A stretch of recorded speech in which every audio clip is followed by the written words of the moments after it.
Hi guys, welcome back to a new episode of How to Log In. Today in this video, I'm going to show you how you can change your password of Polkawallet's account. Keep watching the video till the end. To change your Polkawallet account's password, firstly go ahead and launch open your Polkawallet application.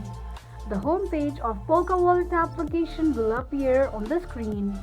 Click on Settings icon or option at the bottom right corner of the page. You will end up on the settings page of Polkawallet. Click on your profile name and on the next page, tap on Change Password option. Now all you need to do is create a new password for your Polkawallet's account. Confirm your new password by re-entering it and tap on Save. In case if you want to enable your fingerprint or Face ID, tick mark on the box that says Enable Fingerprint or Face ID. This is how you can change your Polkawallet account's password quickly and easily just in few steps.